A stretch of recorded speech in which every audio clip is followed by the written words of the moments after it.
Add to stage. Hey, there we are. Hey, what's going on, guys? It's just me this week.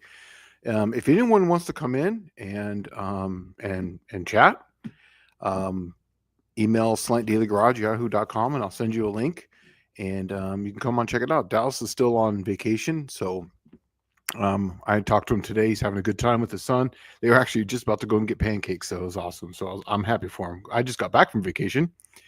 We went to Dallas and went on Six Flags and got a Volkswagen running. And the first person I was thinking of was Mr. John Wilburn because Volkswagen stuff. So let's go through it down and greet everyone. We got Dan, got Bruce, got the one-eyed cat, Mrs. Catchy from Down Under, Slant Daily Garage in here. What's up, suckers? KS and Skyhawk.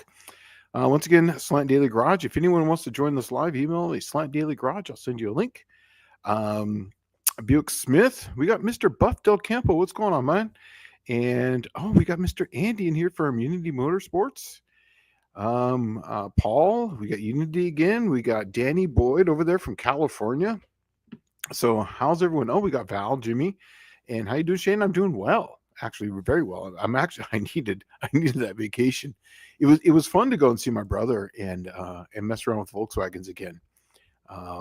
It was fun. I got to tell you, it was it's a two-barrel Holly, but just I guess what it was is me and my brother in the Volkswagen again really reminded me of like driving around Poway, California when I was like 16, 17 years old, and listening to Pennywise and just having fun. It was awesome.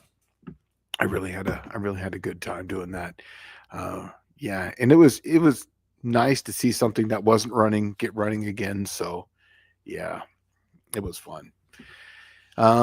Turbo Tom 416 just jumped in here. M3, we got Damien here from Mopars, Mustangs, and Minivans. He says hello, Slant Master. We got Mean Street Mopar jumping in here. He's actually my younger brother. He's a year and 11 months younger than I am, but he was so 16. I was like 17, he was like 15, and when he turned 16, there was a time there was kind of a crossover, and we used to drive a Volkswagen all the way down to the beach almost every day, go surfing in the morning before school, because we were only about 7 miles away across the dirt road, and it was fun. It was just an awesome time. And if anyone's got any questions, man, throw them up there. Or if they want to come in here, once again, Slant Daily Garage, yahoo.com. I'm going to go over there and check that out real quick. If anyone came in, nope, not yet. So, yeah. So like I said, if anyone wants to come in, Slant Daily Garage, yahoo.com, and I'll send you a link. I'll pop you up on the screen and we could talk about things. I will elaborate on a few things. I was helping with Riley's rebuilds, and they were on that, like what's called the Great Race, and they had a small block Ford, and they were having some real issues with it, and it would run good, then it would just peter out, and sometimes you got to do things like use the KISS method, keep it simple, stupid, and it was definitely one of those things, because I was the first thing I asked him was like, did you check the timing? Did you check the ignition? Did you check the firing order? Did you check all this stuff? And he said yes, but he skipped right over it. And we went down and then Bobby Fazell was helping him too. We tried everything we could. Once again, I'm over a phone and I'm not there to check on things. And I told him, I was like, man, if I was there, I could find that thing in a few minutes. But we ended up sending out a new intake, new carburetor. And then in the last hour, he figured it out that they had the Windsor firing order instead of the 302 firing order. So he had I think it was like 1.3 instead of 1.5. So yeah, once he put that back, Andy called it back to basics. Exactly.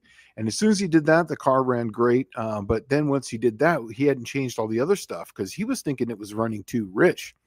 So what he did is he disabled the front carburetor and was just running off of the primary barrels of the back carburetor, and but kept the idle circuit on. And then he just disconnected it altogether and was trying to get it to run that way. But there was a lot of different things that were kind of going on with that.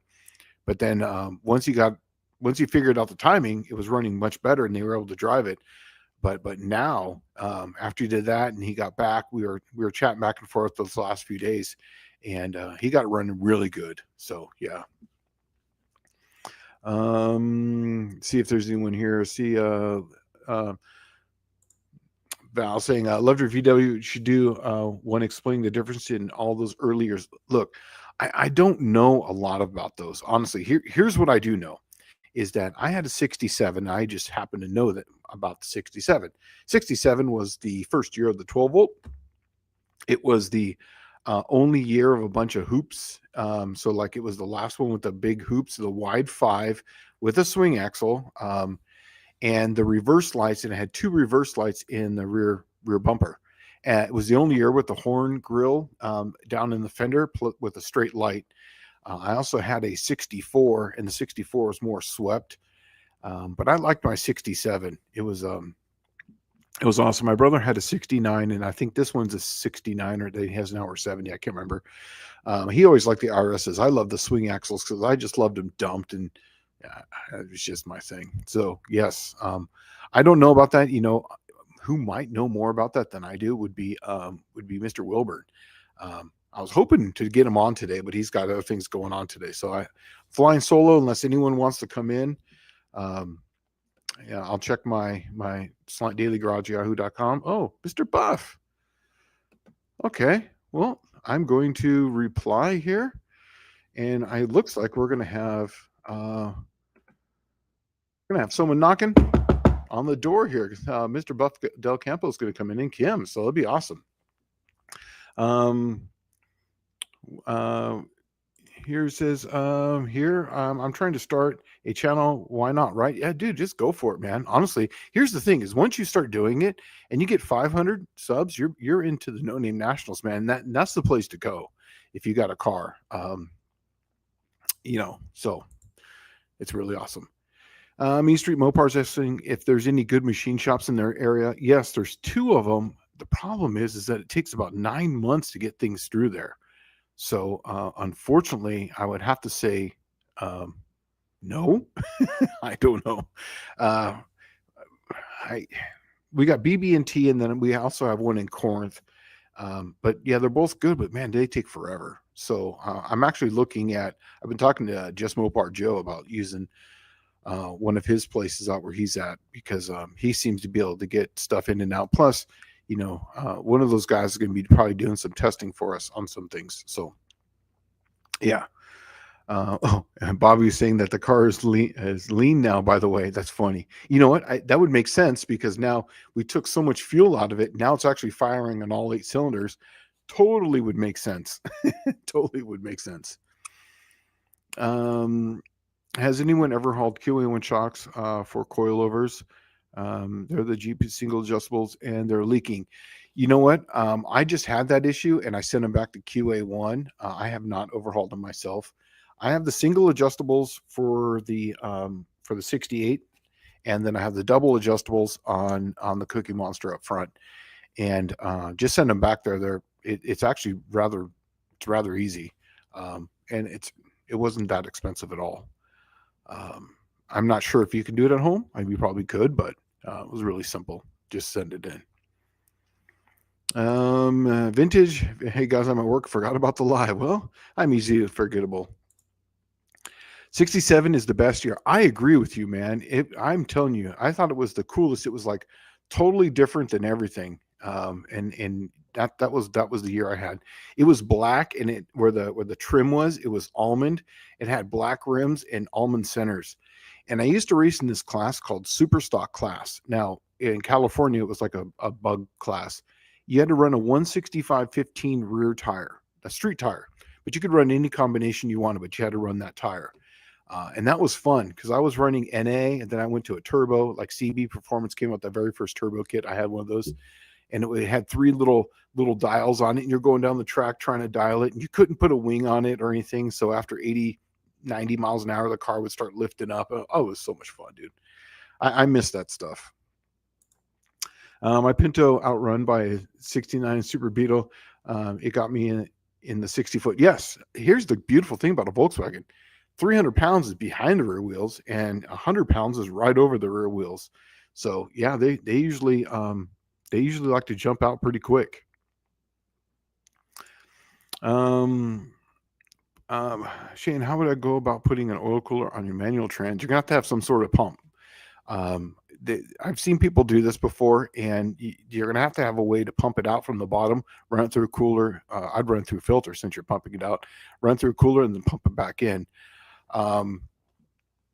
And it can't be, it shouldn't be any higher. So like you don't want the filter or the cooler above the fill line.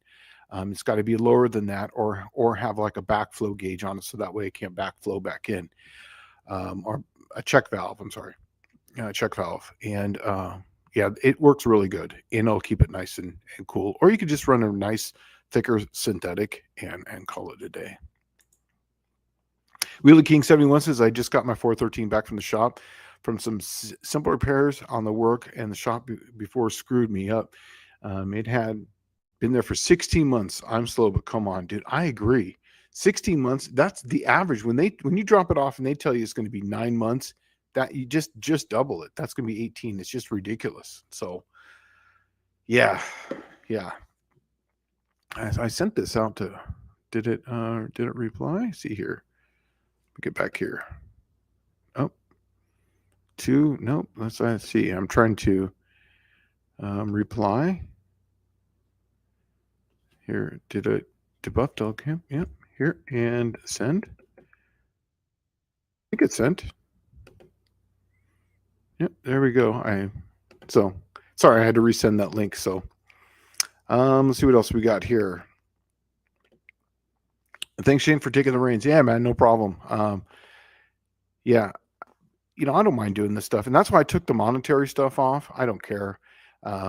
This isn't about that. This is about, helping you guys. We're getting close to the No Name Nationals now at this point, so I got to get this thing finished up. In fact, I'm going to show you guys something. So if you can see this here. See all that transmission stuff right there? That's what it takes to take 2 or 3 transmissions to make one. So the transmission that came out of here was a slant 6. What I'm putting in is a low ratio gear setup with a lockup converter. But, I'm adding a lot of little things. So I'm taking some of the best of this and some of the best of that. And, you got to put the pump in from the A999. They got to run the input shaft, but I've got to run the case of the later one. So you got to hook them together. Now, sometimes they don't stack out, and I'm running the shell from the A99, which is a bigger diameter. I was going to run that billet aluminum one, but I would rather have the bigger shell of the A99 than the smaller shell, as far as diameter goes. Also, too, the direct, the forward drum would be aluminum, but then the direct clutches, the later version has got 4 clutches, or the early version's only got 3. I put the thinner clutches in it, so now I got 5. So I've got 4 and 5 clutches. So I'm happy with that. This thing's not going to make a ton of power, but that's all the kind of stuff that it takes to to make it go. If you need some machine work, this is Bobby saying, will usually work with me and get stuff through pretty quick. I can help you out with that. That'd be awesome, because I'm coming up to something here really quick. You can see that there's a block on the ground right there. That's a Mr. Gen 3 Hemi BGE 6.4, because I have a sneaking suspicion that maybe this No Name Nationals, maybe the Cookie Monster crank might go right out the bottom. Who knows? Because it's, I'm on a time clock on a stock block. So I'm just getting all my affairs in order. So yeah, because I still got to get that race with Joe. So I haven't gone out and done any testing this year at all. I'm waiting, because it's on a time clock. There's only so many passes in the block before they go kaput. So and he's got good blocks where I've got small blocks. So yeah. Vintage Adventure Drive says, I got my scamp running. I pegged the temp gauges. Would a link condition cause crazy overheating, or electric motor water pump drive just not able to keep up? Okay, sometimes it would be timing. Timing, if it overly goes retarded, if it's not advanced enough, it will overheat if it's lazy on the timing. Yeah, also too, lean would definitely do that too. But I've noticed it more with the timing. When it gets hot, sometimes the gear won't advance, or the car gets a little lazy and that thing just kind of gets a little tight in there, and it makes it so that way it doesn't advance mechanically with centripetal force. So because of that, they do overheat because they kind of lock up. And I've had that happen a lot on some of my Slant 6s. That's why I started tearing into them and doing videos on how to work on your Slant 6s and distributors. All right. I have 6 Turbo Tom 416s. I have 6 engines down waiting on parts. Man, that is rough. I couldn't imagine that, man. Oof. Mm. That's why now I'm just trying to do one at a time. There was a time where I was doing 2 or 3 projects at the same time, but yeah, no big deal.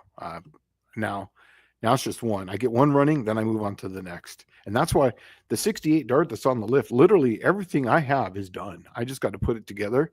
But that's why I'm just doing this one, and then I'm going to move on to the next one. Mrs. Catchy saying we appreciate the time taken. No problem, man. Like I said, we're all here. We're here for you guys. That's what me and Dallas do this for. It's the only reason why we keep it running. Dan says lean does cause it to run hotter. Yeah, it does, but usually it's the timing issue. Or stuck thermostat. I mean the simple stuff, but I would be looking at more of a if it was running fine and then that happened, I would be looking at a timing issue. But an electric water pump usually does peak flow even at idle. So and electric fans, like on my Cookie Monster, I only run the water pump going down the track. And then at the end of the track, I turn the fans on. But by the time I get back to my pits, that thing's already back down to 150 degrees. So it's pretty good. So see here, Michael Schmidt, isn't there a machine shop in that part in No Name Nationals? I don't know. Where's Dallas? Dallas is on vacation right now. So we're just going to keep it running, and it's going to be on my channel for a little while. I'm not sure when it's going to go back to the AHRA, but he's on vacation. He's got a few things going on, so we're just going to keep the Wednesday night slot going here. I don't know if he'll be here next week. I don't think he will. Next week, we're going to have Andrew and Calvin Nelson on here. So that'll be fun. They just couldn't do it this week, so they'll do it next week. Slimo, good morning from Australia. Well, good evening from Tennessee. I almost said California. Good evening from Tennessee. Never bought a pump for oil before. What should I look for? Roller style, vane style, maybe other. What I would be looking for is the ones that they run on the rear ends for like, when people put a turbo in the back of their car, they run these little pumps on the back where they can keep the pump, and it's like a suction pump and then it's a pressure pump. Look for something like that, or just you can make some of them. They're pretty simple. You can go that direction also.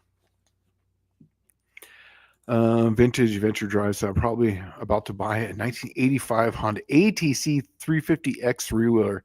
Dude, I got to tell you, my uncle had a 200X, same vintage right there. I think it was 85 or 86, and it was like the white one. And then he was like, this thing's not fast enough, so he got the 350X. Machine shop. I'll buy it if it sells this thing then. Cool. Yeah, and I remember that thing was awesome. I love but I was never really, I was more into the motorcycles, but it was fun to ride around on a three-wheeler, especially after a few beers, it was a little easier to keep up. I have an early model 727. The input shaft is different than the later model spline count. Can I use the input shaft out of a later model in the early case? Yes. Now, once again, the person 100% is John Cope. John Cope knows this, but I have done that, and it did work. Now, it wasn't the one that was the push button, but it was like a 68 model or something like that. And they're different than, like, say, the 70 or 73 and up. There was a little difference between the two. So yeah, I don't remember that, but I did change the input shafts on those. So it overheated without a thermostat, and with a confirmed working under 600, the timing was advanced at 20 at idle. Last time I checked, with a limited advance curve. Okay, I can tell you that without a thermostat, water picks up and releases at the same rate. But if things are moving too fast, it just can't. And people always say, "Well, it can't pick up and it can't cool down." It's moving too fast for things, and it needs time to cool down through and also pick up. You got to have a delta across, otherwise the delta doesn't change across the radiator. What I've done is I've taken the inside of a thermostat, just taken it out, just so you have a slight restriction, and it works really well. Vintage 350X is one of the funnest damn bikes I've been on. I agree. It was awesome. We were in Glamis, and we used to go down to this place, Buttercup, which was just a little south. Buttercup was a little different because you had Gordon's Well on one side, and then Buttercup was on the other. And Buttercup, half of it was in Mexico. This was before the border wall was made. And Buttercup had these huge sand dunes, massive. There was not just one hill. There were just all these things that were huge. But it would just go on and on and on. And that was usually south of Highway 8. Then Gordon's was actually not Gordon's Well, but Gordon's was on the north side of 8. And then Glamis was basically all the way up to the other highway up there by the train tracks. But man, I had so much fun with that. Hello, installing an older 6AL. I would like to install a fuse in the main power. Any thoughts on the amperage? I'm thinking 20 amps. Yeah, 20 to now. Is this going to be on the main heavy wire? Because I think it needs to be. They tell you in the instructions, and you can get one of the vintage things, but I think it's 25 or 30. I think if it's on the heavy wire. All I found is the digital 6 requires 1.1 amps per 1,000 RPM. Yes. Yeah, I think that's the coil requires that, but on the heavy wire, the ones that go to the battery, I think it was it's on the. You can pull up an old 6AL website instructions, but yeah, I think 20 should do it. It should be fine. I mean, if you pop it, then just go 25. Yeah. Michael Schmidt. V8 or 6-banger Holdens. Watched a few YouTube videos on 6-banger hot rods Holdens. Been watching Bain Racing YouTube channel, and he mentions V8 Holdens all the time. Seems like a great platform. Yeah, they are. When I was at Crowder, I made a bunch of crankshafts and rods for the Holdens. In fact, I made a couple flat plane cranks for those also. And then they made decent power. Yeah, they made, and obviously the 6-cylinder made really good power. So I'm going to check with Buff here in just a second. I'm going to text him. Oh, he's actually here. He's there. Perfect. Okay, we've got a knock, and I'm going to add him to the stage. There he is, Mr. Buff Del Campo. What's up, buddy? How you doing? Good, man. Thank you for coming on here. Sorry it took so long. We rushed into the studio and set it up fast. So what you got in the background? Oh, that's the car I call the Z Sled. That's my 78 Mercury Zephyr. And man, it's running now. We finally, how old cars are. You get one that's in really good shape, you think you can drive it, but then there's all kinds of little stuff. And this had a lot of little stuff, but I put 45 miles on it now, and it just drives. It's nice. Awesome. It handles good, and it's pretty good. Whenever I get an old car, the first thing I always do is I'll do the brakes. I'll change the ignition system. I give it a tune-up. I look at the fuel system, and it's 2 weeks of me messing with it before I even take it on a drive, because I've been down that road, and that's always been, anytime I've ever failed on the side of the road, it's been a new car, and it's something I haven't checked, or a new car to me, and so I know that feeling. Well, the car looks a little different than that now, because I got a good set of wheels on it. Kim bought me the tires were cracked, and they were dates code like 04. And I'm like, they hold air. They're fine. She goes, no, you're not driving around like that. So she found me a used set of tires, but they came with a set of wheels, really nice wheels and tires. So we put them on there. So the car looks better than it does right there in the picture. That's But I awesome. just don't have a picture right now. Right before you popped in here, we were discussing ATCs. Do you remember those from back in the day, the Honda ATCs? Oh, Remember a little them? bit. Okay. You remember a thing called a tri-sport? Yes. Uh-huh. Oh, I had tri-sports, but those are long gone. Those are things Yeah. when you do a wheelie, the carburetor's sticking out and it breaks the carburetor off when you do a wheelie and then it stops. Vintage Venture Drive says, Wheelie King 7, I've ridden my dad's 1985 ATC 350X quite a bit, and it outran the same trike on the 82 ATC 350R in a cross-country race.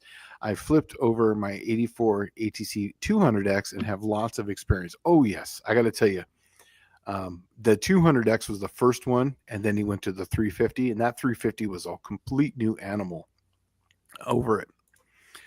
Oh, we got a first actual question here. So Buick Smith asks, and converted question. At work, we have a guy with a 46 Chevy Coupe 5.3 from a Tahoe truck 4L60E, 355 gear, 25-inch tire. He wants a new converter for fun street use. Any ideas? Here's the thing is that the 4L60E has got such a low first gear. It's a 306 first gear that any converter that you put in there, you're really not going to feel. Because where's my calculator? Oh, let me grab my calculator here real quick. You're not going to feel much because first gear, 3.06 times a 3.55 gear. So you're going to have a starting ratio of 10.863. That's a lot. So it's really not going to feel anything. So I really wouldn't do much to it.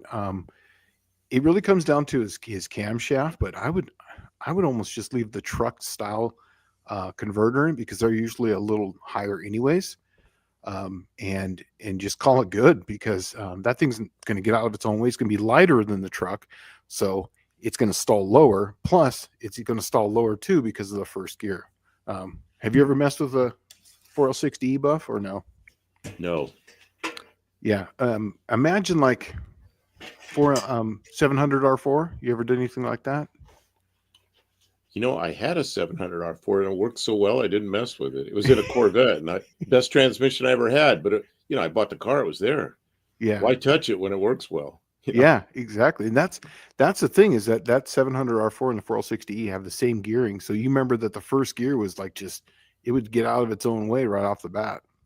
That car had basically a stock engine. It was an 87 Corvette. Is that right? Yeah, I think so. It was the first year that had the roller cam. So I think it was like 230 horsepower. Wasn't very much, but it burned the back tires in first gear. It didn't care, It's good. Yeah, that's awesome. That's awesome. Andy is saying, yes, the heavy wire to the battery. It's all used stuff with no instructions. The fuse holder is rated for 30 amps. Okay. Honestly, I would probably put a 30 amp in it because that's the heavy wire. That's going to run, it may run 1.1 amps per 1,000 RPM going to the coil, but I'm pretty sure that the heavy wire, I would definitely keep it at 30 amps. It's a 4L, sorry, a 6AL box. There's no more instructions on them. But if you go online, you can find it. I'm telling you, it's there. Let's see. Hey, Matt, 202. Hey, Matt, 202 with a 161 head is the magic formula. Oh, yeah. See if did I get a little behind? Nope, no one's really. Sorry for not greeting everyone. Busy at the moment. It's all right. It's all right. I'm in 3. So what you guys got? What you and Kim got going on? Oh, what do we got going on? Man, she just walked away. We worked really hard on that C7. Yeah. And you know how some things are. You're just going to do some little thing and then it turns into a big hairball. Oh, yeah. I was sleeping one night. She went up to the shop and it had exhaust leak coming from the back of the exhaust manifold. It's just inline 6, just a stock 6. So she decided to put an exhaust manifold gasket on it. Well, the stud started breaking. So she got it off. And then they go in, it kind of like heads here, those bolts going up at an angle like that. See, you can't drill them from inside the engine compartment very well. And I said, let's just bite the pull the head off. So we pulled the head off, put it up on the bench, and there were 6 of them that, and we did it on live on one of our live streams. Did it on 2 of our live streams. That's how long it took. So one of them had a little nub. I heated, and then tried to turn it, still twisted off. So we had, I think, 6 of them that were flush. So I center punched them right in the middle, and then started with a small drill. I think it was a number 30 split point, and I just eyeballed it, and I'm pretty good at that. I got it centered, and then I had drill bits that are reverse drill bits. So I just started going at it, stepping them up one at a time, hoping that they'd catch and unscrew the stud, but no such luck. So I just kept going until we got to the threads. So all that's left in there is the threads, and she'd go in there with a like a bent over ice pick, and she pulled the threads out till they looked like little springs coming out, and then ran a tap through them, and I put studs in there after that. So now the exhaust manifold comes on, you put nuts on, and everything's anti-seized, and so now it's going to be easy to take off if we ever have to do it again. Yeah. So that took a long time. It was just, and then there were some the steering inner tie rods. It's just like a Mustang, flex body Mustang. So we had to replace those, and I don't know. Oh, and the window had broken again. So she went in there and kind of blueprinted the inside of the door, because what happens is when you close the door, the window it was touching something metal, and then so the good window I got broke. Of course. So Dallas and I went and got a parts car in Arkansas, brought it back up here.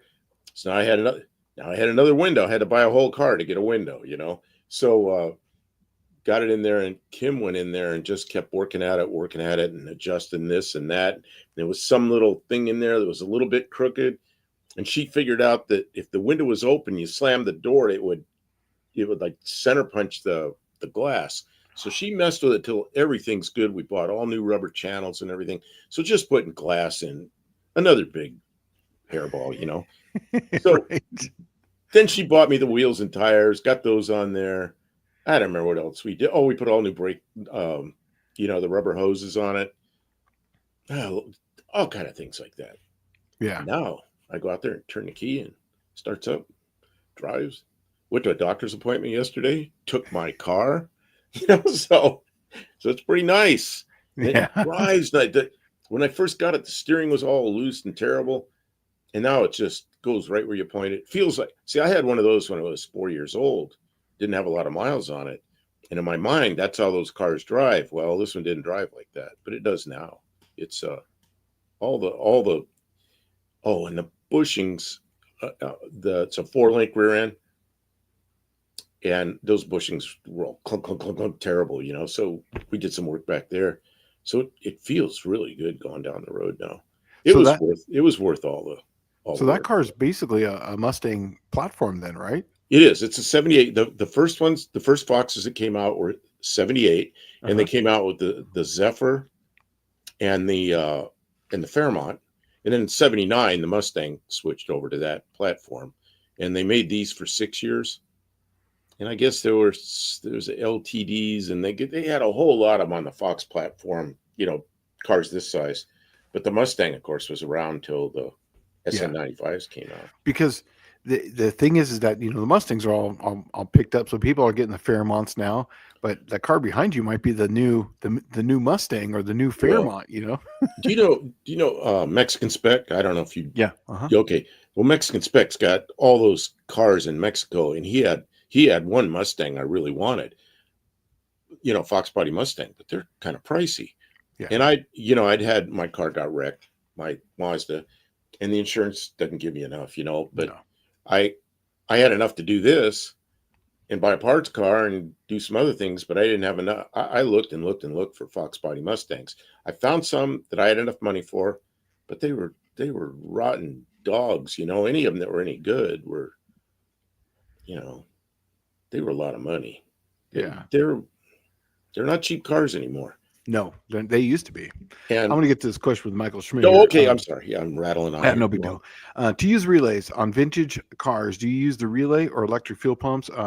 ignition coils and electric fans, what's the primary reason to decide to use a relay or not? Oh, perfect question. I use relays for a bunch of reasons. One, usually the older circuits, like on especially on darts, they run through a plug that goes through the firewall, so you never really get the true voltage. You never get a true voltage. It'll give you like 10, maybe 11, even if your thing's charging. But also too, you can run, say you're running a switch, you can run the lower amperage on the switch to the relay, and you can keep the heavy wire next to the battery, so you don't have to run the heavy wire inside, then back outside.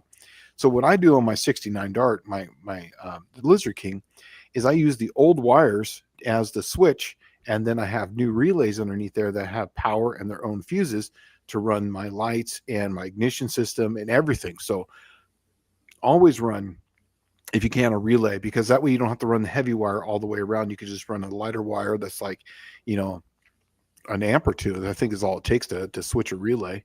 And especially now that they have these what do they call them? I forget. They're not a standard relay. They're what's the relays that don't connect with? The name just for. Yeah, and I don't. Kim just bought a box full of those things. I can't think of what they're called, but she walked away. So. Solid state relays. Yes, always get a solid state relay if you can, because man, they're lightning fast. Oh, okay. Let's see what we got here. Slimo saying. Hollow links manifold. Okay. Let's see. Danny Boyd saying basically you can use heavy gauge wire for one primary circuit, switch side, use the relay. Yeah, exactly what I was saying. So you can run less. Kim's saying that she is relaxing tonight. She's just a viewer. Hello, everyone. Hello. Hi, Kim. She just walked out here. Now she's in there on her computer in the bedroom.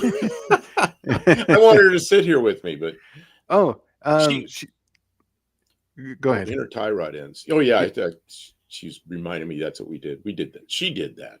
I bought them. She put them in. Inner tie rod ends. Yeah. So, Vintage Adventure Drive said, just ordered adapter to use my Excel dual point distributor for my RB and my B block. Finally be using a distributor I've had for 5 or 6 years. I still have a Jacobs Ignition. Remember them? Jacobs Ignition from back in the 80s, I think is when they were. I'm thinking about putting my Jacobs Ignition on Plan Z. I mean, why not? I got it sitting right there, you were. Can I interrupt for a second? Sure. You were talking about all this heavy gauge wire on Chrysler products going up to the dash. They got an ammeter in there. Yes. And my Valiant, Kim bought a voltmeter, and she did away with all that. So, and she took my instrument panel all apart and put that voltmeter in there and put it all back together. It looks like it belongs there. I mean, it just looks like it belongs there. So all you need is enough to measure the volts. You don't have that big heavy thing coming up there. And that's exactly what I did to my car. I did the exact same thing. I did it back in perfect at 2018. So what I did is that it's a voltmeter. I took an autometer voltmeter, and I took a because on a Dodge you have the amp and then you have the oil, which is just an idiot light. Well, I got rid of the idiot light and I took apart a gauge. So now it has an oil pressure gauge that moves. It looks factory, and then I have a voltmeter. So when it's right in the center, that's 12.5 volts, right? When it's to the next side, that's 14.7. So I know exactly when it's charging, when it's decharging. If it's beyond this line, it's decharging. When it's up here, it's actually charging. And it saved me the other day. I've never had a problem with anything. And one day I started the car up, and I looked at my gauge, and it wasn't moving. It was actually at 12, and then it dipped down, and then as I was driving, it turned on. And I was like, well, that was odd. So then I started checking things, and I ohmed out my voltmeter and my voltage regulator. It was fine. And then it didn't happen for a while. And then I took the car back out to go to work one day. I drove to work, and I just happened to notice that my lights were slightly dimmer than they were in the morning. And I looked over, and it was not charging. I drove all the way home. This first alternator I've ever had in my life that just died on me. First one ever. Really? Chrysler, one of those older Chrysler alternators? No. Believe it or not, it's out of an 89 Dodge D50 truck, or Dakota. Sorry, Dakota. Oh, it's a longer one. Yeah, exactly. It's one of the Nippendenzo style. It's 100 and Kim just put one on her Dart, her 66 Dart. She's changed it over to that. That's Yeah, 140 amp Nippendenso or something like that. Yeah, because it fits right in the factory, hers didn't on the fit, but Slat it was 6. close. Huh? Hers didn't fit, but it was close. Yeah, I had to cut off like 100 thousandths, I think, off the one side, but Yep, yep. yeah, That's about. She's over there, yeah, taking some off, so it worked. yeah. I took it. I think it was about 100 thousandths off the one side, and then when you put the bolt through there, it pushes the sleeve over. But then the bolt that comes over the actual thing, the arm that comes over, lines right up perfectly. The only thing I did to it though is I did put a bolt all the way through it with a nut on it and a bigger washer, because I didn't like having that smaller bolt, so I went with I think it was a 3/8 bolt instead of that 10 millimeter or whatever. No, I think it was an 8 millimeter on the one side, so I think I drilled it out to a 3/8 bolt. Yeah. Let's see here. Vintage Venture Drives. I saw some video of your first driving the car, dude. I saw him. He has a video of him going down the strip. Have you seen that? I think it was at Sykeston. He was banging gears going down the drag strip. Yeah, it was fun. And Kim fixes things. I've got a bunch of videos coming out Sunday about the first drive. It also very hectic. Oh, good, perfect. Let's see. Everyone's greeting everyone. Oh, see if there's any. I got a little behind here. Oh, a lot of people are in here right now. No, I'm talking too much. Oh, it's all right, man. Oh, here's one. I know how I would do this. I want to see what you would do on this. Val 360 Jimmy says, any tips on removing a pilot bushing from a Gen 3 Hemi with no special tools? Kind of remove it with a die grinder and a chisel. What's your way? What do you have a way to do this? A super trick way? Yeah. Okay. Well, that car, my experience with this stuff is like with Y blocks in 1971. So well, the Gen 3 I don't Hemi, remember what I used to do. Screw something in there and what do you call it? Slide hammer it out. I don't know. On these, the Gen 3 Hemis they have, some of them have a bronze bushing, some of them have a little needle bearing in them, but you can do the same trick. Take some grease, pack it in there, and then get yourself an extension and put a little electrical tape on it so that way it fits in there tight. Oh, then you force it out hydraulically? You hydraulic it out. That's a good works idea. Beautifully. Another way, I didn't have any grease or to push in there. So basically you just keep pushing grease in there and you tap it slowly and you'll see it push out, pull it back out, pack some more grease in there and just keep doing that. I've also done it with bread and water. Bread water. Because I didn't have any grease. Mix it up, poke it in there. Yeah, it was like making like mud. It was like you're just putting in a little bit of water, and I kept packing there, and dude, it worked awesome. Yeah, I think it was more of the water, but the bread was just kind of holding it in there so it didn't just run out. But Val, try that. I'm telling you, it works really good. That way you're not cutting anything, and it literally just hydraulics it right out. I would have thought you've tried that before. Oh, see right here, Val Bread Irish Outlaw Garage did a video. See, I'm telling you. That sounds crazy, but it probably worked. Yeah, it works really good. Oh, here's another one too. Val, pack completely with grease and knock it out with a dummy input shaft. Yeah. Usually, I just get an extension and just wrap a little electrical tape around it to fill it so that way it fits. Yeah, that's right. That's all it is a seal at that point. And make it so that way, because it doesn't have to fit in there tight, just because the grease is so thick, it won't want to come out. It'll actually move the part out before it comes around the side. Like Kim said the same thing. Jimmy stuffs the bread and you'll have shaft the size of the hole and blow out a bushing with a hammer. Wow. She's good mechanic, by the way. Yeah. Hey, look who's here. Yeah, Mr. Mexican Spec. I had an alternator dial me on the highway, and I just kept going. Dude, I'm telling you, I did the same thing. I just drove home and said, man, I'm whatever. Just turn off everything electrical. You know when that always happens to me? On a rainy night. Oh, yeah. Because the wipers are running and the blower motor is running and lights are on and then it's a race. Then you got to go fast to get there before the battery dies. And the reason why I went with the bigger alternators, because before I would say before 2015, I never drove during the day with my headlights on. I never did anything like that. Now it's like everybody's got like 15 headlights, these LED lights shining at you even during the day, like on these 2-lane roads. And you almost need those just to fight back a little bit so that way you can kind of see Well, past them. you know the problem. These LED headlights on, like, you buy a car that has LED headlights. There's a real nice cutoff that hits about 100 to 125 feet out in front of the car, Exactly. and it Yep. doesn't blind people. But these cheap LED headlights that don't have a good lens and they're no good reflectors, they're just horrible, you know. Yeah. It's a And flood. I wanted to put LED lights on this thing, headlights, but I'm not sure which ones are really made well. So I didn't do it, because I don't want to be blinding people. You know what I did is on the Lizard King is anybody who's got a Jeep, especially a Jeep like a TJ or whatever, they can't have factory lights. They got to do everything. So mine are basically TJ round factory bulbs that I got on eBay for like $25, right? And then I put the Salvania bulbs that you can get at any O'Reilly's parts. I think they're 1904, no 9004s, right?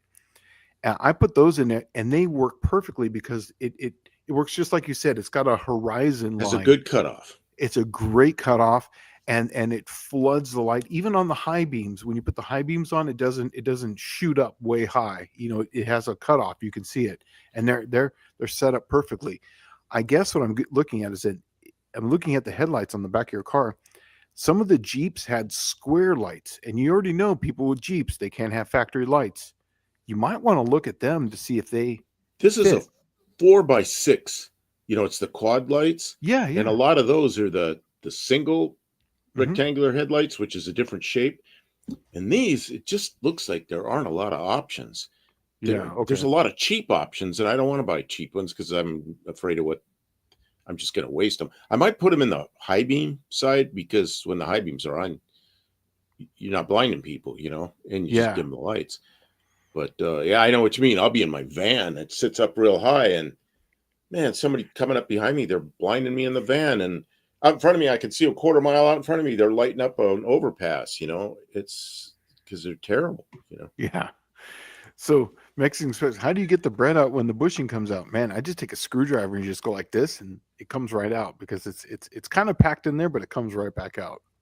Like if you got a mouse in the shop, you eat it out there. Right. Speaking of mouse, my brother, we were getting ready to work on his car, and I looked under his car, and I'm like, dude, what is all this? It was like little mouse turds, literally thousands of them underneath his car.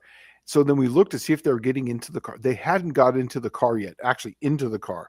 But in a Volkswagen, you know that under, like, you have the pan and where the gas tank's at, there's a little room where that's where they were nesting, but they hadn't figured out a way to get past the tank, or his little, where the spare tire goes, there's usually a little hole there. Luckily his piece of tin was there, so they hadn't got up in there. But we evicted a bunch of mice We also had we too. had a mouse in the shop like for last several weeks, and watch him go in, and he found a way through the handle of my toolbox, go in there and make nests in where the tools are, just driving me nuts. And I set traps, and he walked right over the trap and not get caught. And a couple of nights ago, I saw him shoot across the floor behind Kim while we were doing a live. And I've been trying to get this guy. So we take the car. The first day we take it for a ride, doesn't have AC in it yet. And I had the window cranked down, and we're downtown Clarksville, and I make a turn, and something comes up past me. I thought it was a big bug or something. It was the mouse. He'd gotten in the car somehow. He came up over me, got up, jumped on the windowsill, gets hit by a 35-mile-an-hour wind, just shoots off the side of the car. And I look in the mirror, and I'm like, what was that? I look in the mirror, and then I see the mouse on the ground, and he's out there, big, 5-lane wide road. He's out there just going he didn't know where he was. He was completely mixed up. I said, man, we just lost our mouse. You evicted him without even knowing He about it. evicted himself. Yeah. He'd So gotten in my car. Buick Smith says something funny here. I found out last year I can drive 94 miles with the lights and wipers on in my GS 350 with points, with my voltage regulator went out went to heck. So he can go almost 100 miles with his lights and wipers on without an alternator. Well, that's a good test. That's a How good could you do that? test. Shut the alternator off and just test and see how far you go. And when it gets down low, take a jump pack and hook your alternator back up, you know? Well, I have it, and the Cookie Monster, I have a way to turn it on or off. Oh, And yeah. so, yeah, just do that. So in your car, driving down the road, as soon as the car starts to feel a little funny, just turn it back on and, let it charge back up. And I haven't ever taken a close look at that car. I've seen it at No Name Nationals, but watching you work on what's the other one called? The one with all the holes? Oh, Plan Z right here. This one. Plan Z. I couldn't think of what that's called. I've been watching you put new parts on there that don't have holes. It's starting to look pretty good. Those upper control arms were a little sketchy looking. Super sketchy. And that, in fact, you got to see, I don't have it here, but man, you got to see the transmission mount. Normally there's 4 bolts that hold that, right? He cut that down. The thing weighs a few ounces, if that. And he just Swiss cheese that thing all to hell. And that's scary. So, Well, I'm an airplane guy, so there's lightning holes and everything, but you got to engineer that out. Exactly. You got to know what you're doing. And then the other thing is something like a cross member. You want to make it 1/3 the weight, just fab it out of aluminum. I mean, you don't need to put holes in it. Exactly. Or you can fab it out of aluminum, put holes in the right places. You can probably have it 1/4 the weight, and use a good aluminum 6061 or some 2024 T3 or something. Yeah. But so there's some stuff on this that, like, I'm going to add some weight to it. Like, that's why I did a weight. The car weighed 1,567 pounds without an engine, but everything else was there, right? So that's what it weighs. That's what the tranny, rear end, fuel, the hood. That includes the transmission. Yes.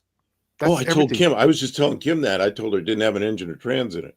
No, you didn't. You had a transmission in it. Transmission, rear end, drive shaft, fuel pump. I had it all sitting in there. So the only thing it was missing was just the engine and the radiator, but the radiator weighs a pound or 2. But it was just missing an engine. That's it. The fuel lines were in it. All the wiring was in it and everything. 1567. So I did that on purpose because I'm gonna add some weight to this car. I think with the slant 6, I could be under 2,000 pounds, maybe about 21 with me in it. If I left it alone, I'm probably going to put a 200 pounds into this obviously with putting disc brakes in it. I'm going to put a cage in it of some sort, but maybe just like a 6-point, because I don't expect to go too fast. And then I'm going to put Caltrax into it, but I'm going to put some subframe connectors on it. I'm going to put, there was no seatbelts in this car. No seatbelts.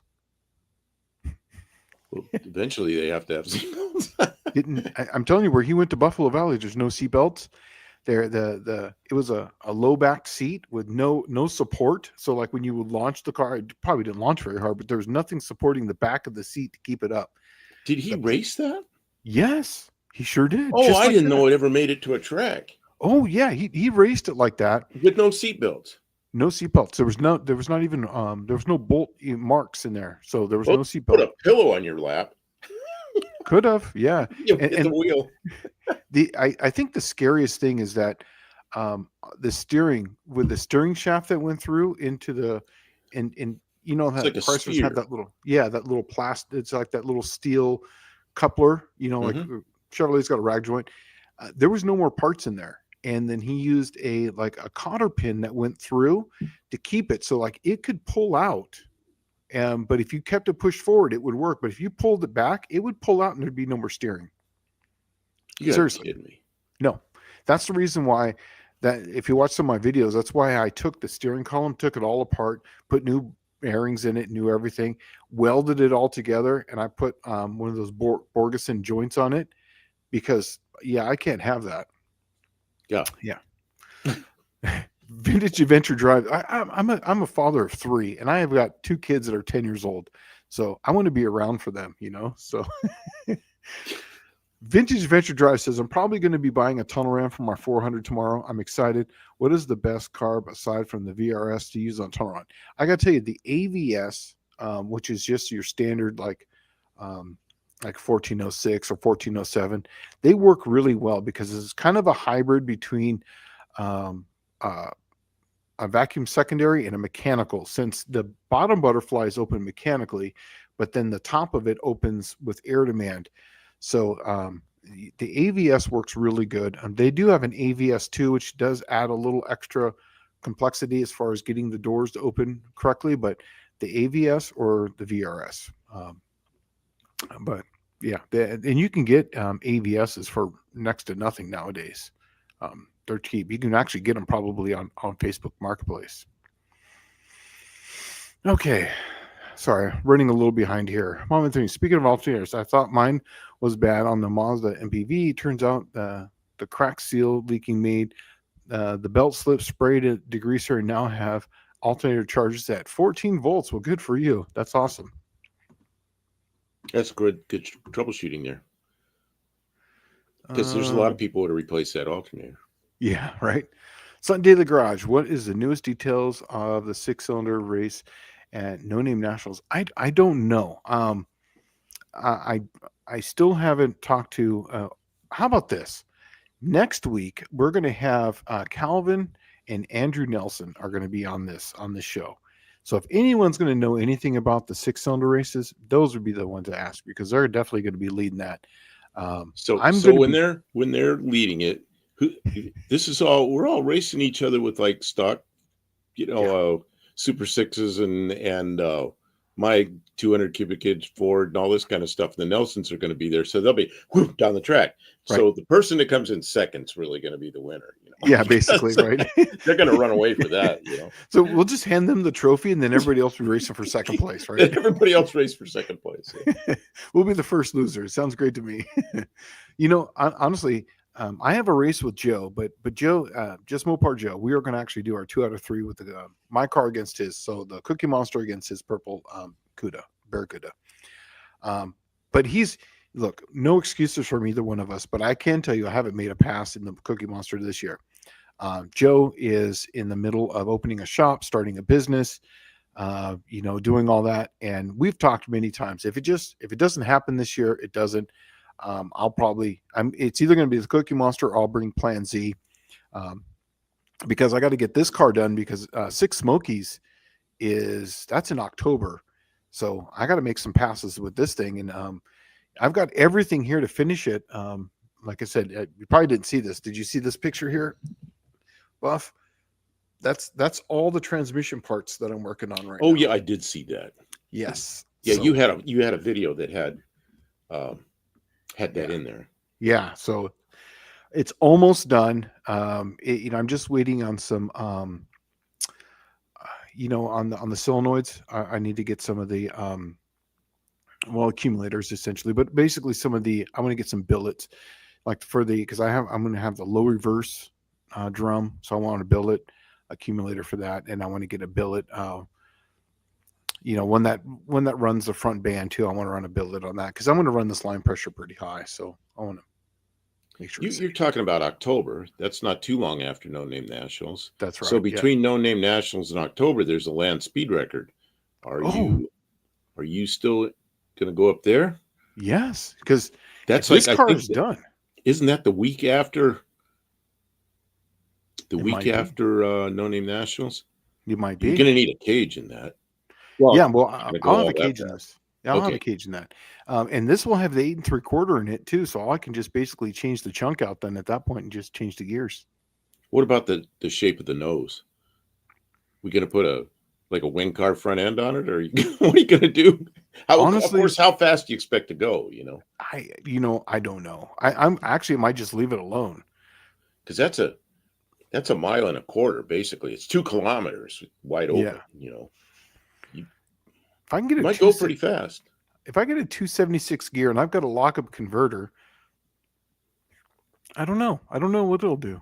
It'd be worth a try. If I run out of gear, then if you're going to go there, it's like we got too many things to do, but I'd like to do that. At least go to that thing because we got a lot going on. Like that time of the year just gets everything bunches up. Yeah, well, because that's the best. Like Dallas has always said, you get the Farmer's Almanac, and that's the best way to find out when there's going to be rain or no rain. That's when the weather's good. Yeah, it's not Southern California. Yeah, right. Exactly. Tech question: a Holly 1920 comes with a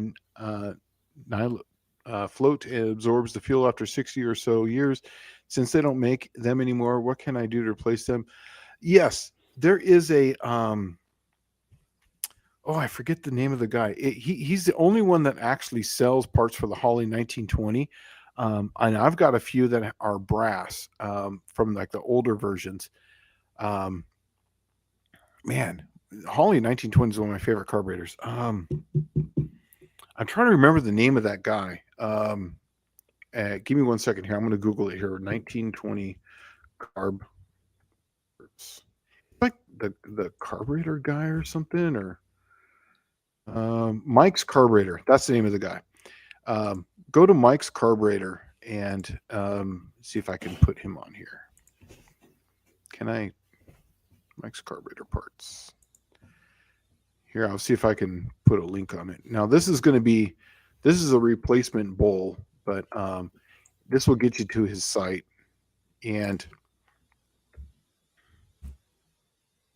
see if that comes up. That will get you to the site, and he sells. He if he's got them, he'll sell them to you.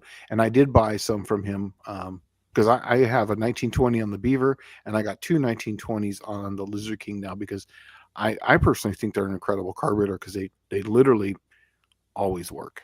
So,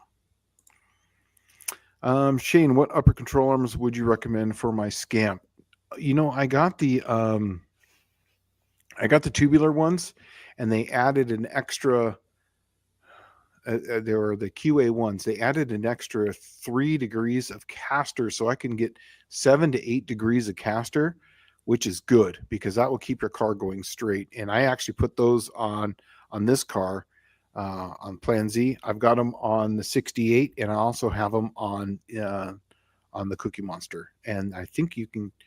And then they also then they have ones. Those are the ones that are non-adjustable. Then they have adjustable ones where you can get up to 10 degrees, but that's a lot. That's a lot of caster. What I found with that, you start getting a lot of caster, and you get any little upset or any looseness, man, you got to shimmy.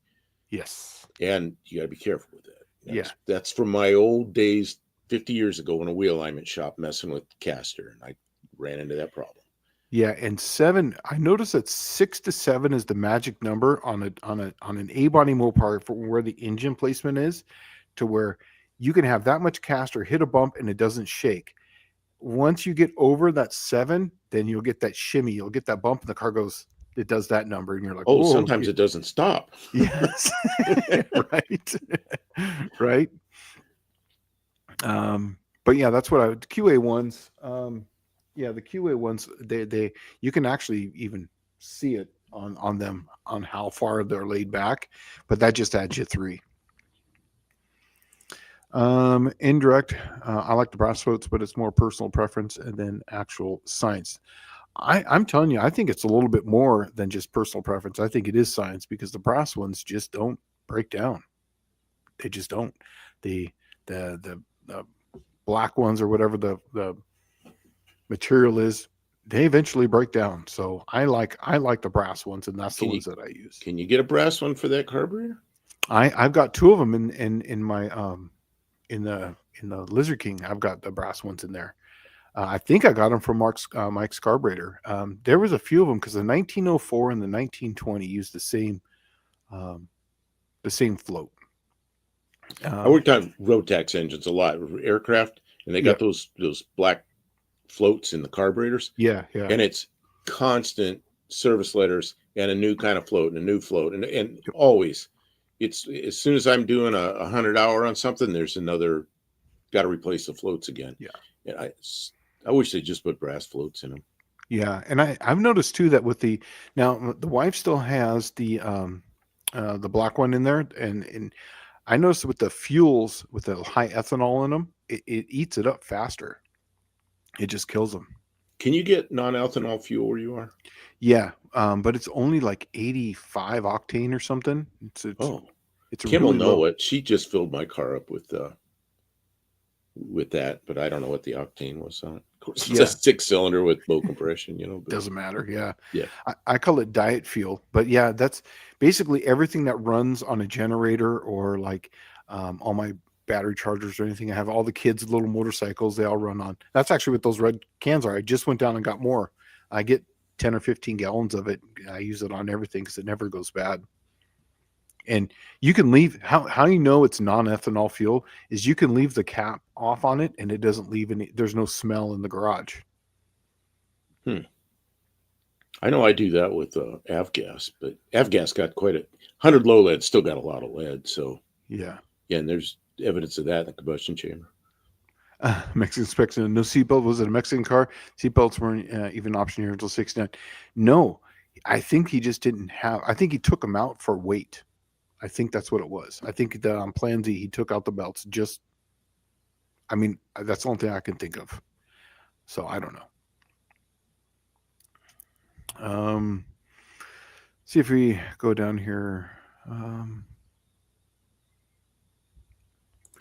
Michael Schmidt, Holly 1904-19. Which version is a single barrel Holly? They're both the single barrel. The simplest version or the latest. I like the 1920 personally. I want to try them on a dual carb manifold for a vintage inline Plymouth, dude. The dual 1920s. I actually just made a video of it. If you watch it, I made my own linkage, and I set them up, and it took. I've been saving Holly 1920s for about 10 years, you know, because I would change these carbs for people. They would put these. I would just collect these 1920s. It took all those carburetors to make two that matched because there's a little valve body inside, is what I call a valve body, but it's like your metering block, your accelerator pump, your economizer all in one. And it to get all those two the exact same, then also two, then you have the boosters have to be the same because they have different versions of those, and then the bodies had to be the same as far as how they were underneath, because some of them have air bypass, some had hole in the throttle blades for lean burn, some had holes drilled in the side of the body, so it was just a controlled air leak. So yeah, to get two is going to be difficult. I can promise you that. Now, if you go to that Mike's carburetor parts, he will sell. And I don't make any money from him, but he's a good guy. He does have, you can buy two carburetors that are matched from him, and it would save you about 10 years of working like I had to. So, and that manifold that's on the Lizard King, I got 2 years ago from Clint Street Machines at the No Name Nationals, and that's how long it took me to get all those carbs. So I've been saving for 10 years, and then it took me another 2 years on top of that to get the damn carburetors to match. So, yeah. Am I behind here? Oh, I think I am. We're just sitting here talking about everything. So That's fun. Yeah. Oh, there's my, okay. So yeah, I am behind because there's my little thing.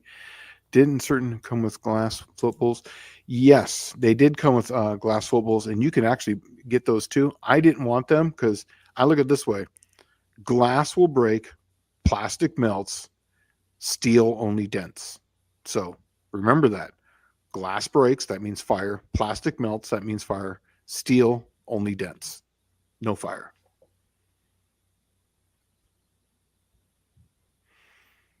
Have you ever had a gas fire, Buff? Have you ever had like an actual fire from your car burning and it's still running, pumping fuel onto a fire under the hood? I had a transmission fluid leak. Oh, It lit off. The car was running. I was in a hurry. You know how in a hurry is. And I didn't have a funnel, so I'm being a little tiny hole in the can. Oh, it was back in the days of the cans. You remember? Yes, I know. So I poked a screwdriver hole in it, and I had a little stream going down like that, and it ran down somewhere and touched exhaust manifold, and it lit off. I couldn't believe that lit off just from the heat of the exhaust manifold while the car was idling. Mm-hmm. So I'm like, now there's fire everywhere, and I put it out. I ran around and turned the car off, and it went out. Mm-hmm. It was just being sustained because of the temperature of the exhaust manifold. It was on a 302 Ford. And the amount of fluid coming out. I've had that was my very first fire, was an ATF fire. It was coming out of the dipstick on a 904 right onto the exhaust manifold. Same thing, got hot. As soon as I shut it off, it went out, but then it started to flame back up again because as the converter was draining back, it started to come back onto a Converter. burn. Didn't even Yeah. think of that. It was such a surprise because I didn't, you're messing with gasoline, you expect something like that, but oil, you don't expect it. But that stuff's highly flammable. ATF is something else. Here's something I do, is that my diesel truck is a 2004, and so it doesn't have it was made to run the high sulfur fuel and whatnot. So every time I fill that truck up, I put a quart of ATF in it, Dextron Mercon non-synthetic. I put that in there and then I fill it up. And that's just to help lubricate everything because ATF is so highly flammable. In fact, California, I used to put 5 gallons of that thing in my 30-gallon tank during the summertime when we go out to the desert. And then I had a small spun aluminum fuel tank. I think it was 25 gallons, that I would put in the back, and it was all ATF. And you put it in the back, and it would get so hot in the desert that you would start the car up on the truck up on diesel, run it for a while, and once it got warm enough, the engine, the cylinder head got up, you could just switch it right over to straight ATF. It would smoke, but it would burn that ATF and run right down the road. Yeah, it was. Now it didn't make as much power. So like when you got to the hills, you'd switch over to diesel, but it would run on the ATF down the road, and it was like literally free fuel. That was when diesel was like $7 a gallon in California. It was ridiculous. No. Any thoughts of a cork carburetor? Any thoughts of making a cork carburetor float? I've made several, but they keep expanding and flooding out the carburetor. I've never even thought of making a cork carburetor float at all. And get a clear. Yeah, right. Bombi says it the best. If you're gonna run glass float bowls, go ahead and get your clear distributor car cap, plug wires with the light up ends, full party under the hood. I still remember. Oh, let's just say circa 1995. I was street racing, and this guy comes up to me, and this is when there's these Nology wires. Do you remember them, Buff, at all? The Nology wires. They had capacitors in the wires, and they had a little grounding agent. So you'd put a ground underneath the wire, and you'd screw it down, and because it was a capacitor, so it would charge up and just dump a lot of energy, right? So They're called Nology wires. He had split fire plugs. He had a clear distributor cap, and he was like telling me all this stuff. And I was like, "Oh, so you gave it a tune-up? Great. Let's go for the race." Because he's like, "Man, I got Nology wires. I got plugs. I got a clear distributor cap." I'm like, "Sweet, dude." Awesome. Oh man, I remember seeing those clear caps on like it was JC Whitney, like when I was a kid, but I never had one. But I used to see them for sale. Yeah, I had them on a 009 distributor on my Volkswagen, and I kept a clear one. It was a joke. I bought it, but I kept it. When you drive a Volkswagen, you got to have a little thing of parts, right? And tools with you. And one of my distributor caps just stopped working for whatever. You've got a crack in or whatever. And then we were by the beach, so it was like kind of humid out. I remember putting the clear one on it, and you start it up and you could just see how much spark is actually spinning around and arcing and that thing. You're like, how does this thing even run? How does it work? Yeah. Like, you start really looking at it going, how is that even jumping the gap? How is that? You just blows your mind, then you start thinking about, now after seeing that, I start thinking about like my race car, turning at like 8,200 RPM. And, it's, almost got so many milliamps of power and 45,000 volts. And you're like, how does this work and not jump to the other one like this far away? Oh man. Dr. Go, our 70 Duster would catch fire when it backfired. Man came with a fire extinguisher as my brother opened the hood, threw the breather lid, and scratched the brand new paint. I exited back seat. Poof. Oh yeah, we've all had those backfire fires. I put fires out in shops. Guys trying to start a car and they're like 180 out or something, and they have too much prime. Pretty soon the carburetor's on fire. And I always like to have the CO2 fire extinguishers Mm-hmm. because they don't make a mess. You just blow the fire out with CO2 and it disappears. And Yep. instead of rags and blowing on it and all the stuff you try to do. But the And those CO2 things fire are, extinguisher is a really nice thing. yeah, and they're like $50. I get them Oh, at really? Costco. Yeah, they were $50 at CO2? Costco. Oh, because I can't find one under $200. I want one. Yeah. Okay. Yeah, so I don't know when, if they're still there, but I have one in every car. Do I have one, Lee? And I keep a couple in the garage. CO2. Yeah, they were CO2. They were Oh, like, they were because they were ones that were safe to use in the house because they were talking. It was touting it up, so it's like it didn't leave any powder, didn't leave residue. It was it was like it was CO2 that'd be a halon. halon. It was probably halon. I think it Yeah, was because halon. CO2 is a BC. It's not it's not for wood It's and not an A. paper Yeah, because you just blow it all over the place. But yeah, they're kind of expensive.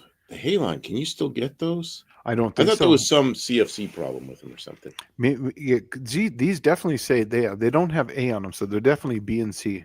Because they were Okay. talking about that they were not good for like outdoor. It was all these are when I got these. The Costco was really doing the car thing for a while, and you bought these in the car section, and they were like for campers, people who had like RVs and whatnot. This is really what they were for, and they're small. They're only about yay big. You know, they're like little handheld deals, and I keep one. I keep one in the Cookie Monster. Every car's got one underneath the seat. I've seen too many cars lost from fires. You know, Bobby's saying clear cap on a 009 sticking out of the back of a Baja Bug at night was fun to watch. Absolutely, I agree with that. Michael Schmidt, Shane, I still have a clear dark blue cap on my 1776 that I built in 1986. Same distributor cap from Car Custom. Mine was empty. Remember what? Did you ever mess around, Buff, with Volkswagens No, but at I all? had friends that did. Yeah, and they Okay, empty. Yeah, well, so everything. everything empty came in on like those little blister packs. It was like a little piece of cardboard, and it was just vacuum seal thing.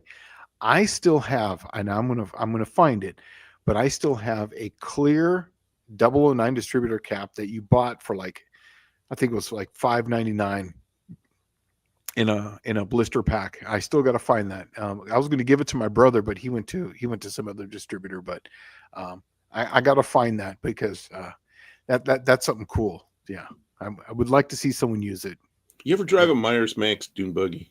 Oh yes, absolutely. Yeah, I don't really like driving Volkswagen Beetles. I don't know.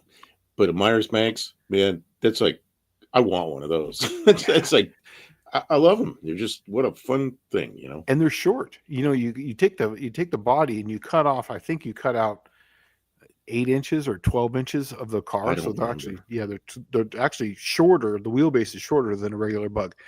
Myers Manx made a rebirth back in Southern California, I think in mid 2000 teens, right?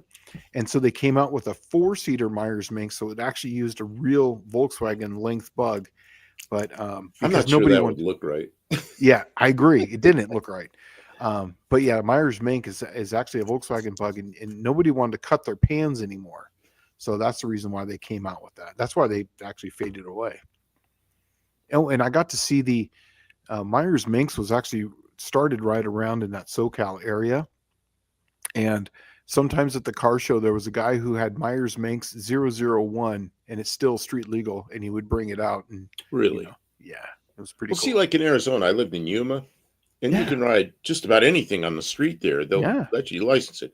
In California, of course, you can't do that, but it was really good. Well, here in Tennessee, you can't do like you did in Arizona, but I'm sure I could drive a Myers Manx around. It You, really rains here a lot.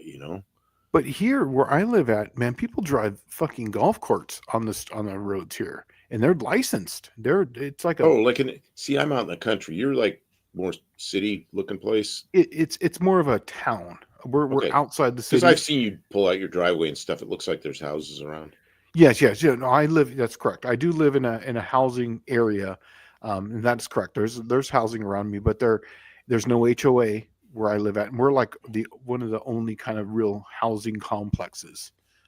I did, when we moved, I didn't have much time to buy a house, so I had to buy something that had a garage and Well, the important thing was no HOA. that was number one, because I am the reason why they have HOAs. I'll tell you that. That's what I say. We're the people that nobody wants as a neighbor, because we got Right. old cars and take something apart and there it is. And anybody Yeah. else would think it's junk. But we're like, no, that's the good stuff, because we're going to need something off of it or we're going to make it run again, It's funny because when I first moved in the neighborhood, everyone, oh my God, here's the car guy. We had a truck, an 18-wheeler truck show up here, right? And they're offloading car after car after car, coming in here because we had some of them transported. And then they saw my truck, my trailer, and here comes out another car. But what's funny about that is that who do they come over to when they have a problem with their car? Right? That's where they come, right? So, and I've made a lot of friends with the neighbors. Hey, my car's kind of doing this and I can't get into the shop. Oh, let me just read this for you. Oh, it's just saying it's that. So, and then I call up, have the part delivered to the house because I got a commercial account. They get a discount on the price. And then I have a neighbor who's happy at me. So he doesn't get as mad when I start up the race car at 10 o'clock at night, putting it into the trailer, You know what people really hate? Grinders. Oh yeah. Grinders. It's just simple tool, but you don't think you just go there going at something. But if you go outside, man, you can hear that quite a ways away, and I like where I live now because we run a grinder at night. I don't think anybody even cares, Yeah. But I've lived places where you can't do that, Yeah. That's funny you say that because I didn't think of that.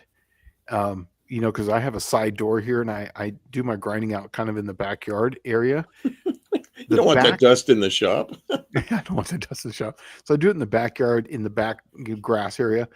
But the people behind us are HOA.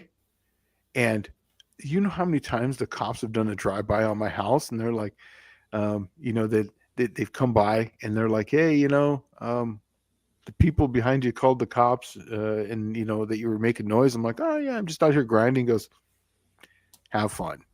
Really? Yeah, they don't care. Yeah, because they're HOAs, so as long as they don't think it's fireworks. No, even we had fireworks here one time. Really? We were launching them out in the driveway. I had the garage. We had the music playing. I had a hose. Oh yeah, out. You're in Tennessee. Yeah, I'm in Tennessee. And the cop showed up and he goes, hey, just letting you know, somebody called. And I was like, oh yeah. And he goes, but I see you got a fire hose here. Just have fun, keep it safe. And that was that. Didn't say a word other than that. So, and we were letting off. Look, I never seen mortars. Like we never let off the mortars before. And that was fun. So we had about 15 of them. We let them off. Yeah. And then, yeah, I know the one. Well, we did a live the other night. As soon as we came on, it was July 5th. The guy across the street, I guess he wasn't around on the 4th. So he started setting off the mortars and I could hear him in a kaboom right over our shop. And I could hear him up there go, and everything. It's like, right. Like the first 10 minutes of our live was a fireworks show right over our shop, That's awesome. But it's wet enough. Nothing's like you couldn't do that in California. You'd burn the place down, but here, nothing's going to happen. Oh man. Mexican Spec saying they are making new Myers Minks, but all electric. Let's see. How do you get the electric out? Right. Just take that elevator motor out and then put an engine in it, Man. You can see. So Vintage Adventure Drive said, my plug wires on my flathead and my dad's 1950 Mercury are translucent red, and you can see the core through the sheath. Oh, that's actually pretty cool. That's pretty cool. A 50 Merc with a flathead. That's pretty good. Yeah. Yeah. I like flatheads, man. They just have a sound to them. My buddy had a Ford flathead, and I'm not sure what size it was. It was like, what they call it, a quarter over or something like a longer stroke or whatever the hell it was. And it had two Strombergs on it, but it had such a distinct sound to it, I'll date myself here. My father bought a brand new Ford 1953 with a flathead and a 3-speed Yeah. overdrive. So the first car I rode in, I was born in 54. The first car I rode in was less than a year old, and it was a flathead Ford. I think about that, and that just seems crazy today, Yeah. Speaking of noise, I was actually just thinking about something. You said grinder. Yeah.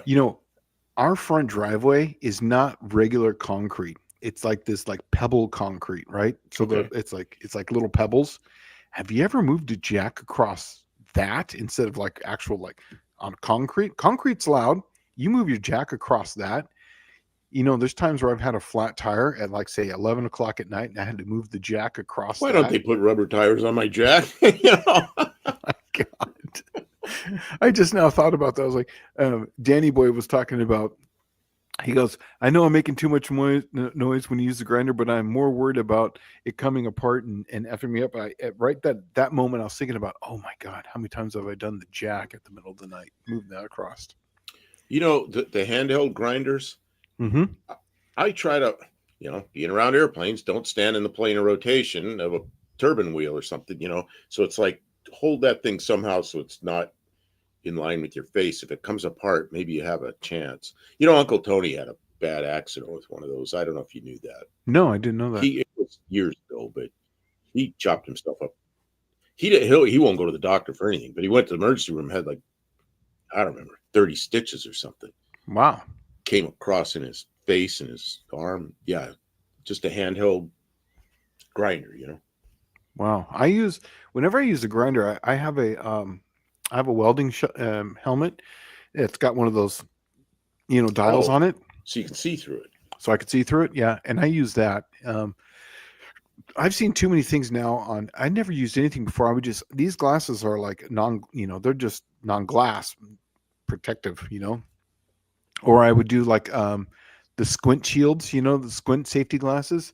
But then I started seeing all these YouTube videos of people, and like this is like 10 years ago, and I was just like, you know what, I'm just not going to risk it. Those things blow apart, and then you're seeing it sticking out of someone's head, or something. You're like, dude, yeah, that sucks. Yeah, that's bad. Yeah, and I've never had one of those come apart, but I know people that have. So what happens? I start to become complacent. Yep. Mexican specs something. This is just for you, Mr. Buff. There is enough dune buggies in Mexico if everybody wants them of all styles. Think about that. Look for a Myers Manx. Manx and you got to have the Volkswagen engine in it. Absolutely. Yeah. Or I knew a guy that had one with a Corvair in it, and that thing was kind of fun. But yeah. But the only ones I've ever driven had Volkswagens. They were fun. They were fun cars. And it's so light. Even a 1776 or even an 1835 is totally enough power for that because you don't need much because it's so damn light. Mm-hmm. Yep. See here, Danny Boyd's first car I rode in was a 352 FE. You know what FE stands for? Fuel efficient. That's what that means. Fuel stands efficient. for Ford Edsel. I know it does, but it's a joke.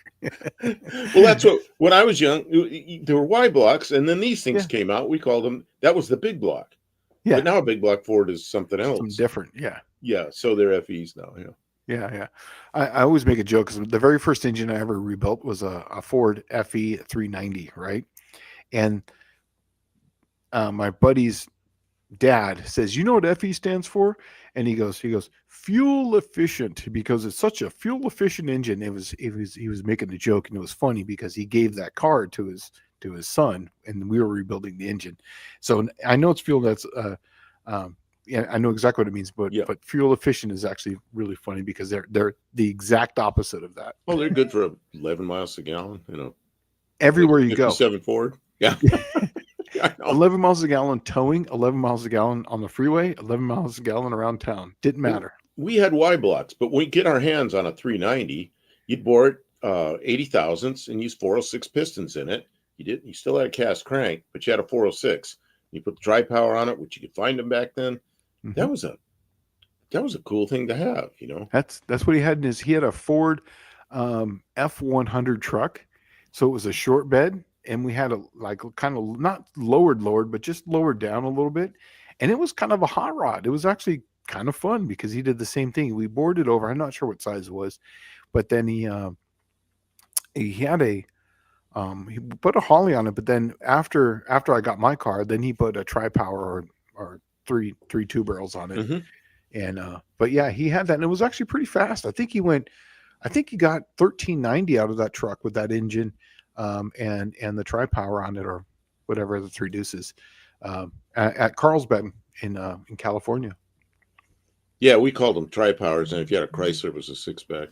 Yeah, is that what it was? Tri-power? Okay, I didn't know. Yeah, I don't know. They just different names. Oh, someone here is texting me. Oh, I don't want to get back into that. Someone's asking me a question about motors and engines again. Like, why don't I call engines? You do motors? it correctly, but a lot of people call them motors. You Yeah. know, and there's when you buy the oil for an engine, it says motor oil on it. Why doesn't it say engine oil on it? I don't know. Okay, Maybe there's a reason for that. There is a reason. You know why? Because what's the adjective and what is the noun? So when it's motor oil, when the oil is the actual, that's the noun, right? So when you're motoring something, that is a description of something. So that's the action. So it's a motor oil, right? So it's basically it's the action of the oil, right? When you're a motor vehicle or motorcycle. Oh yeah, there's the Department of Motor Vehicles. It's not the Department of Engine Vehicles. That's right. It's a motor down the road, I guess. That's right. It's motoring down the road because it's the action of something, right? And I'll get into this. Since we're talking about it, I'll just talk about it. Okay. When the way my brain works is that if I learn something some way, and then I learn about it some other way, and I'll use an example, I can understand it. But if I learn something right off the bat one way, I can't see it another way.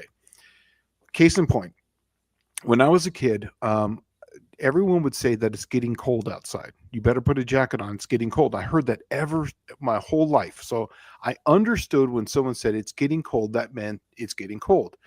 When I went to college, I understand nothing gets cold. It only loses heat. Nothing is cold. It just has less heat in it, right? Mm-hmm. So I could distinguish the two because now I know what it is. But because I was a kid, so I heard people say it's getting cold. So when someone says it's getting cold to me, the first thing I think of is that's wrong. Wait a second. Okay, it's getting cold outside. Now I understand because I have to go back to that because I know how it works. Yeah, it's just weather. Yeah. Yeah, it's just a weather thing. When I was a kid, I got ruined by this guy down the street. He was a land speed record guy. And he used to run at the Bonneville Salt Flats. Actually, before I started cutting my teeth on working on cars, he had a rail, and he had motorcycle engines, and he would do, he did like small engines. He would do like small 100 cc's. Then this was a small rail, and then he would build up, and he would try to break all these different records so he could stretch things out, move it around. It was a 4-wheel drive, four-wheeler, but staggered front wheels. But he was an engineer, so he always called them engines, and he put it into my head that motors are electric, and he goes, motors use power where engines create power, and it's a heat engine. That means it converts something. So if you have gasoline, it has to create heat to make power. That's an engine. That's why like a steam locomotive, that is considered an engine because it takes fire, it's burning something, and then it boils water. Then that's why it's called an engine. I never thought about that.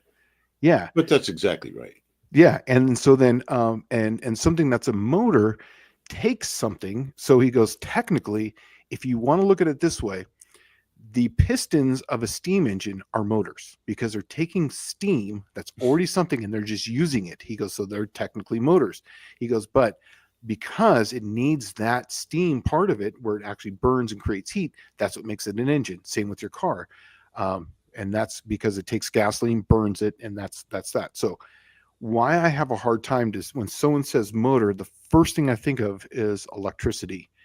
And when they start talking about, then I have to figure out what they're talking about, and I've lost what they've said. So, so that's the reason why I have a hard time with that, is because, and then people talk about, we were just talking about, well, then why do they call it motor oil? Well, because it's an oil. That's the noun, and the motor is part of that. It's the description of what it is. Like motorcycle, like we were saying before. But that's the best description I can give of how Like my a brain works. motorcycle. That's Yeah, because you motor on it. Yeah, I don't know. it's motoring down the road. So like that's an action. So like if I say I'm going to motor down the road in my car, yeah, motoring is the action. That means it's movement. It's as propelling or something of something. So like a motorcycle just means it's a motor vehicle. So like when a motor vehicle means that motoring means that's the action it can do. And then the vehicle is the noun. So it's the action of the noun. So that's Interesting. yeah. So that's how my brain works. That's why it's always hard for me, but that's getting cold. I understand that because I've said that my whole life. So Tell them molecules are moving slower. right. It just has less heat. It's just lost heat. That's why It's they went to lost heat. Kelvin. When you have Kelvin, that's just Yeah, true Kelvin. Yeah, right. True zero. That means Zero. it has the least heat, right? Right. Mexican spec. I doubt real Manx would be here. People have bought them with bodies, but we still have a few Beetles to make them with. I'm telling you, man. After riding in my brother's Bug, I was telling him the car I've always wanted to finish, and I think I've said this before, is I wanted I want a VW Beetle.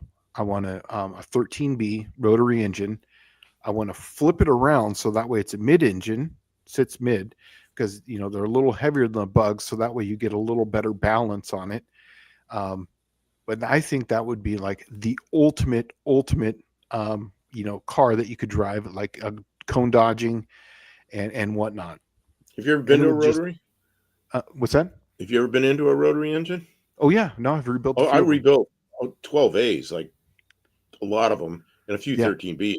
But that was back in the day when those cars came out, and the O-ring between the combustion chamber and the water jacket would leak.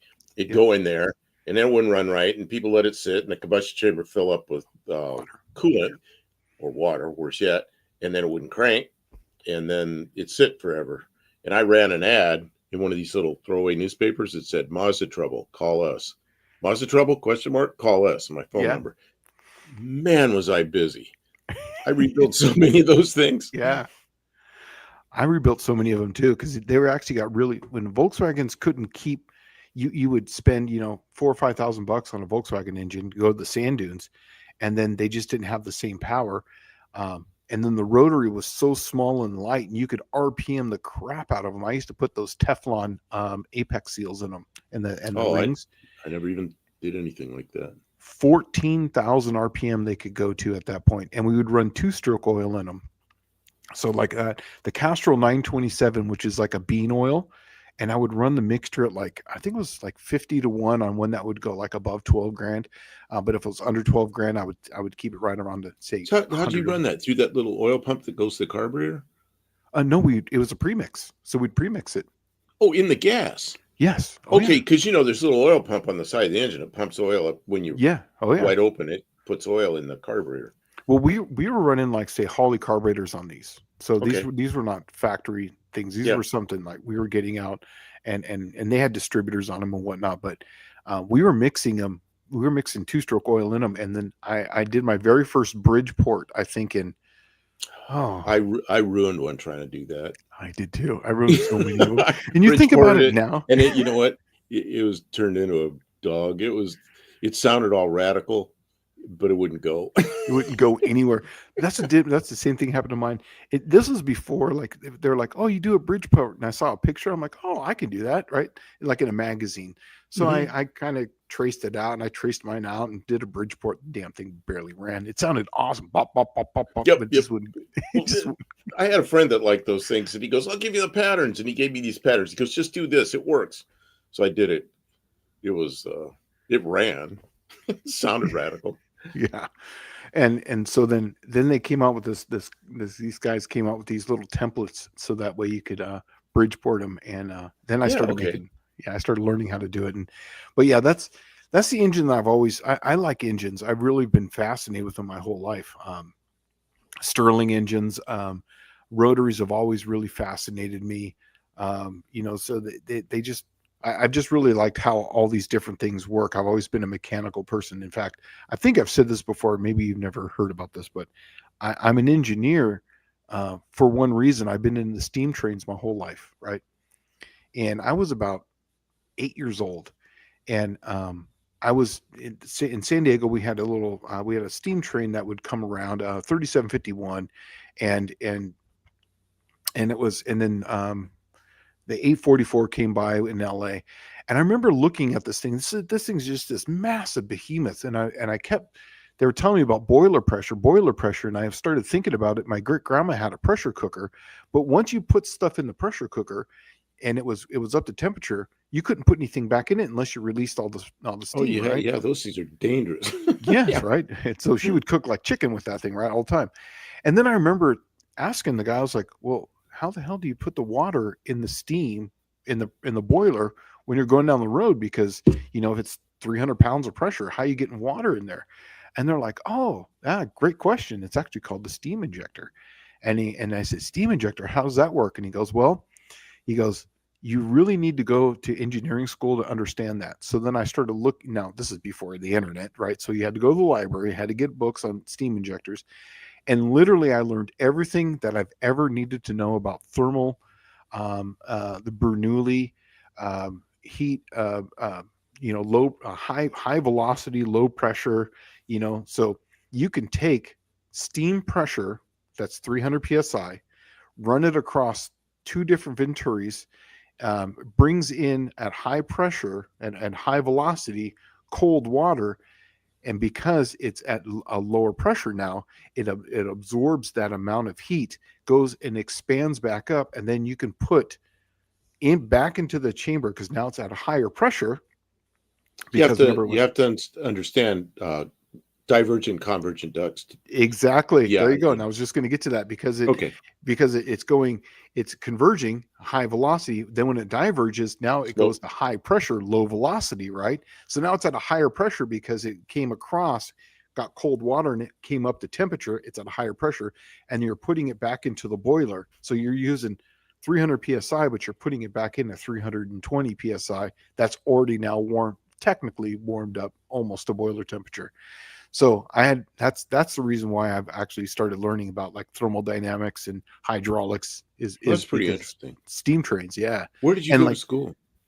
San Diego State University, Okay. it's DSU, yeah. Yeah, so it was fun. And learning about how steam works, like how it you know like they call it like the hand of God because of how much power it makes for such little steam, and how it expands at such a rapid rate. It's just amazing to me. So, and it's very labor. Here's one thing, is that when all the diesel and electric engines are all dead and gone, somebody's still going to be using a steam train somewhere because it literally can burn anything. You can boil water with it and it will always seem to work. It may not work the fastest, the most efficient, but it does work. Where did you work? Like nuclear power plants or something? Or Me? yeah, you said No. steam in it. Oh, no, no, no. Steam engines Oh, I like thought you said you're in the steam industry. I didn't know what you. oh, no, I'm into steam engines. I'm sorry. Oh, okay, No. okay, because I worked at a nuclear power plant for a while, Yeah. so you know how that works. It is a turbine, but Yeah. same thing, high pressure steam. Yeah. That's what I've always been into. Um Val is saying here, a friend of mine had a nitrous assisted 13B back in the day, and it was a fun car when it wasn't broken. I got to tell you, that would be scary because you make a 13B, a rotary, go just a little bit lean or just have the timing wrong, they're gone. they the timing has to be dead on to make those things work. You ever mess with nitrous on a I've rotary? never messed with nitrous on anything. Really? Oh man, I got to get you a nitrous kit. You got to play with some nitrous. It's fun. It looks like fun, but then I know it's a pressurized bottle that. Yeah, I know. Here's the beautiful thing about nitrous is that it it's so easy to make 50 and 100 horsepower on pretty much anything. Any V8 can take about 100 kit with no problem at all. I see people heating up Ridiculous. Stupid. dubious methods of heating up a nitrous bottle, and all I want to do is get the hell away from it. You know. Mm-hmm. And here's the problem is that when you get into a program where they do bottle exchanges, you're getting that nitrous bottle that some asshole, somebody did that. Yes. That's why I don't do that. That's why I buy my own nitrous and I fill them up, because I know how they've been used. I know how they've been maintained. I know how they've been stored, and I know how I heat them up. I literally heat them up. When I can, I'll heat them up in 92-degree or 98-degree water, right? I was going to say, just put it in water, right? Yes, that's the best controlled. way to do it. Yeah, it's controlled and it's even. The problem is because they're aluminum, they're heating up one specific area, and then it's got to radiate the heat. So they'll be talking and they'll just be heating up a little tiny circle that's this big, and that's already hot, and it hasn't. The rest of it hasn't expanded. Well, aluminum. What kind of aluminum is it? Do you know? I don't know. I really don't. I can look. I could find that out because we make them. I mean, we sell them. So, but I've never looked into it. I just know that they're aluminum, and they have some carbon fiber ones now also too. That's what I've seen those too. They're all wound like crazy. Yeah, it's like one big old winding. Yeah, and you know, they're and biased I have some of those that plug onto the battery that are heaters, but I'll put 3 on it. So I have a 15-gallon tank. I'll put 3 on them. So that way it evenly heats it up. It's not just one section, because I'm so worried about it, heating it up unevenly. They don't get hot. Those bottle heaters only get like, say, to 93, 94 degrees. That's all it is. It's like a heating pad. It's just a heating pad. Exactly. That's all it is. Miss Catchy saying, steam engines. Wow. Yeah, I'll check them out. Yeah, absolutely. They're amazing. Remember those guys back in those days? Those were the astronauts of the day. Those were the guys who were like the fighter jet pilots, the firemen and the engineers of the day. They were the guys. Vintage Vector Drive say, the only rotor I've ever driven was in 1983 Mazda RX-7. It was fun, but absolutely gutless. You are correct. And you're absolutely right. That's why you got to get the RPM all the way up. There's no torque on those. It literally fun starts on those at 5,000 and above. Yeah, the stock ones, the red line was 7,000. Yeah. I mean, the early ones, like an RX-3 or something, 7,000 RPM. And you could rev it past that. Yeah. Bobby's saying nitrous makes everything better. I'm telling you, it makes everything better. And I have to tell you that I'm working on I can't tell you a lot, but I can tell you that I'm working on some new nitrous stuff, and we're going to be coming out with a whole line of nitrous. And what's good about this is that I volunteered. I was like, dude, I want to do the nitrous stuff because there's so many things that I've wanted to fix about nitrous, and now I get to do it. So now you get to do it. I get to design. Think about this.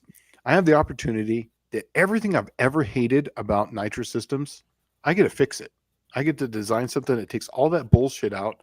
All the stuff that when you see it, you'll understand what I'm talking about. All the crap that you've had to figure out and all this stuff. This thing is like, drop it on, good to go. Like, it's going to be awesome. So I'm happy about that. So we'll get you something, man. So that way you can put it on my 6-cylinder Ford. Yeah. And then when I blow it up, then I can put my, whatever I put in that thing, my Windsor or my Cleaver, or whatever I put in that car eventually. Me and Dallas were talking about doing something for the next No Name Nationals, right? We're doing the Triple Crown for this one, right? We were thinking about something next year, and I'll let some of the cat out of the bag. I don't care. We were talking about, like, people will show up with a car, and then it'll be like a claimer class, right? And everybody gets the exact same nitrous kit, right? And they get it on Friday, and they have to put the nitrous kit on their car. They have to make passes, and then they compete. And the car they show up with might not be the car that they race with, is the whole point. It's going to be like a $2,500 buy-in, right? That's the car. And then you can claim someone's car. So whatever you show up with, it might be the car you're racing for on Saturday. So everybody gets to make their passes with the nitrous system put on. You might have that car or you might not. So then you can claim the other person's car. So we're that would be kind of fun. You said something about that on another live, didn't you? Yes, but we were I thought so. Yeah, we were talking about it, but not to that degree. But yeah, we're we were thinking about making a real fun cleaner class and just to have some fun with, some cars like the car in your background that you have right there, right? You could pick up a car like that, like on, That's my daily driver, though. Those things, I found that thing in Texas, had no rust on it, but they're all over the place that have been, they've been bonded over the rust and stuff, and they're okay. That'd be fine, yeah, yeah. So like you could get something like that, like, even if it's a rust bucket, you see them all on Facebook Marketplace. I'll find cars like I'll put 1980 and older, and there's so many cars in there for like $1,500, barely running. Needs carburetor, needs this, needs that. You could pick up a car $1,500, throw some parts Ran laying one around. parked. Yeah, Ran one parked 15 years right. ago. Ran when parked. I see that's ready for restoration. Yeah, right. Man, can you believe this? It's already 8:50, man. Man, Wow, time went by. you want me to get out of here so you can pay attention? Well, if you go ahead, no, I was gonna cut out a little early because I've already got I don't pay for this on. Oh yeah, that's StreamYard. right. So You run out, you get timed out. yeah, so we're getting close to it, and but anyways, you plug anything you want, man. You guys got anything coming up? Any lives coming up? We do our live here I'm in the studio right now, green screen behind me. I stuck up a picture of my car. But Tuesday nights we do a live with people sending pictures of their cars or whatever, and we put them up there and we talk about all that kind of stuff. Thursday and Saturday nights we're in the shop and we just turn on the stream and I'll live stream whatever we're doing in the shop. You never know. Might be sitting there just talking to people, might be changing strut rods on something. Who knows, And so it's whatever happens. So Thursday nights and Saturday nights we do that. And that's I love it. We come on about 9 or 10 o'clock. I watch you guys here on the big screen I have here on Saturday I always nights. think about that. I think like you're in there working and you got that going up there. I'm thinking, I wonder if you're watching it tonight. I am, because usually I'm underneath this thing grinding away because I got a stereo system. So I got you guys all blasting stuff. But really, yeah, that's amazing. Oh, so I was also going to say this too. I would plug you guys obviously all the time. Then I used to plug Tony's Hot Rod Garage, but he never really seemed to come back on. But I think right here, Mexican Spec is saying that right here, and I'm going to plug him because I like Tony's Hot Rod Garage. Tony will be on tomorrow night with Scott with Cold War Motors. So you know who that is? No. Tony. It's Tony. It's UTG. Oh, okay. I didn't know. I thought it was Tony's Hot Rod Garage. Okay. I think that's who it is. I think that's who Mexican Spec means. Okay. But I'm not sure. Who's Cold War Motors? I don't know who that is. He has a channel called Cold War Motors. Man. But don't forget to always explain it. Yeah, that's the channel. Yeah, I've never checked it out. So, but thanks, Mexican Spec. John Wilburn. Mexican Spec is a mod for UTG, so that's why I think that. But maybe I think that's who he means. Maybe you can clarify that. Yeah, he's saying that right here. It's UTG. Yep. Yeah. Okay. Yeah. Yep. Okay. So yeah, there's that. And then John Wilburn, go and check him out on Friday on John Wilburn's channel. He's always fun to watch too. I watch him on Friday nights when I'm working here in the garage, and I'll watch you guys Saturday night. That's why we do Thursday and Saturday. Because you're on. You and Dallas are on tonight on Wednesdays, and on what you were just saying Friday, it's John Wilburn. So yeah, it's John Wilburn. So that's why we're on Thursday and Saturday. Yeah. And remember, next week, we're going to have the Nelsons on here. So we want to give a big hand to Mr. Buff. Thanks for coming out here. And thanks for having me. Yeah, no problem, man. You guys are always welcome here. You and Kim, always welcome. And so next week, we'll have the Nelsons here. And they're going to be basically kind of we'll be talking to them. So have some questions out there for the Maribera and the Straight Have Six. you seen that Camaro they're building? That red Camaro? What I call a late model car. It's probably 25 years old. I call it a late model car too, man. Okay. You may not believe it, but man, I'm already in my 50s. I'm already in my 70s. Man. It's like I was in my 50s like a year ago. I mean, it just flew by. Right. But it was like you. I was going to work every day. And I had a lot to do, it just flies by. It does. I, Yeah, but I the just got last back job from, I had was perfect job for me. I was working out at a test site, doing flight testing. I mean, that's where I belonged, and it was Mhm. really fun. But that time flew by, man. Yeah, mine's doing the same thing right now. I just got back from vacation. I was in Dallas, and then I went to my brother's house, and it's already Wednesday night. Like that, I'm making blueprints, and we're making the for all this nitro stuff because we're trying to get it all for SEMA and PRI. So I'm kind of on a deadline. So here I am making all these prints, after another, and before I know it, man, I'm there at 7 o'clock, 6:30, and before I know it's already 4 p.m. and I'm like, man, it's already time to go. And you got a job that you're enjoying, which Oh makes it yes, makes it fly. You're not like doing something you hate. I've yeah. had a few of those jobs just because the work ran out, so I had to do something terrible, and that drags, But when you're doing something fun, it goes quick. I was just on a video conference. Actually, it just happened today. I was on a video conference. I can't tell you who or anything, but we were talking to one of these vendors. They're United States area, and we were talking, and I was telling him about some of the nitro stuff, and he goes, "Oh, so you're hands on?" And I'm like, "Oh yeah, I'm hands on." I was like, "Look, I design the way I'm going to put it on my car. Like I'm designing this for me to put it on my car." And he goes, that is awesome. And he goes, there's very rare engineers nowadays that actually work on things. I'm like, if you came to my shop, literally, you would understand what I do. I do this because I have an addiction. Like I literally, like, cars are my crack, and I can't stop. I've worked with engineers that are both ways. They're like they just decided they want to be an engineer, I guess, but they never worked with tools. And then the other extreme are like you and me. We worked on stuff. Oh And yeah. like if I design airplane parts, I'm down there building the prototype and I'm flying the Hmm. airplane.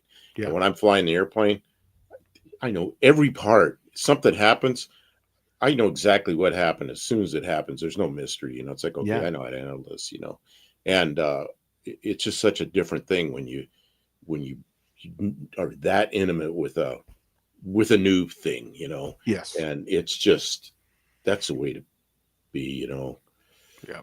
Uh, yeah, and those are the guys I like working with, or people I work with. I say guys. There was a woman I worked with was just an electrical genius, and she was so good, but the supervisor clashed with him, and she ended up moving on. But she actually ended up working on the presidential helicopter after she worked with me. They had the new presidential helicopter. She was on the design with that thing, so Wow. she was awesome. But she's an electrical engineer, So, Yeah. but Yeah. yeah, yeah. I that was one thing I couldn't wrap my head. And even though I was an electrical contractor in California, I did that just on the side because you had to work two jobs in California.